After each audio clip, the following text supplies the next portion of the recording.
Fransanın Lyon şəhərində Uşu üzrə Avropa çempionatı keçirilib.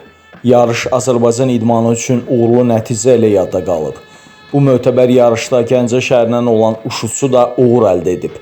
Belə ki, 2009-cu il təvəllüdlü Əli Cabbarlı 56 kiloqram çəki dərəcəsində bütün rəqiblərinə qalib gələrək fəxri kürsünün ən yüksək pilləsinə yüksəlib və Avropa çempionu adına sahib çıxıb.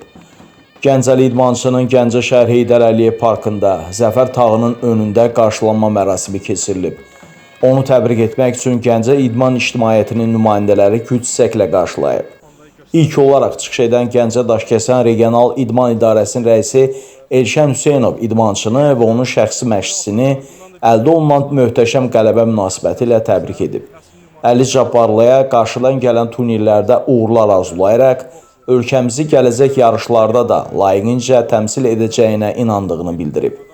Ardından Azərbaycan Uşu Sanda Federasiyasının Qərb bölgəsi üzrə sədri İlqar Aliyev çıxış edərək bildirib ki, digər idman növlərində olduğu kimi Uşu idman növü də ölkəmizdə, o cümlədən Gəncə və Qərb bölgəsində də inkişaf etməkdədir. Bu qələbə deyilənlərin bariz nümunəsidir. 5-10 may 2026-cı il tarixində Fransanın Lyon şəhərində demək Avropa çempionatı keçirilmişdir. Elvin müəllimin yetirməsi Əli Cabbarlı da Fransada keçirilən Avropa çempionatından qızıl medalla qayıtmışdı. Mən Elvin müəllimin də tələbəsi Əli Cabbarlını da ürəkdən təbrik edirəm. Uğurları bol olsun. İnşallah onu da qeyd edim ki, demək Uşu Sanda idman növü gənclərin olimpiyadasına daxil olmuşdu bu il. 2032-ci ildə də inşallah olimpiyadada Uşu Sanda döyüş növü olimpiyada iştirak edəcəklər inşallah komandamız. Daha sonra Azərbaycan Uşu Sanda Federasiyasının Qərb bölgəsi üzrə sədr müavini, beynəlxalq dərəcəli hakim Fəxri Namazlı öz fikirlərini bildirib.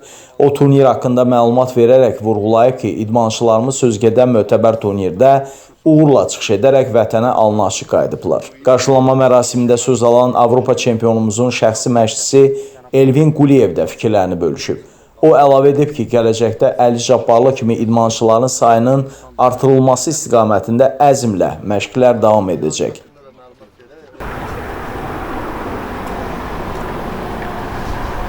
Tam şəkildə biz hazırlaşırdıq çempion idman klubu olaraq.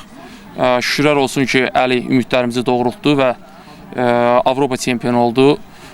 Burada görünən və görünməyən əziyyət çəkən hər bir kəsə təşəkkür edirəm.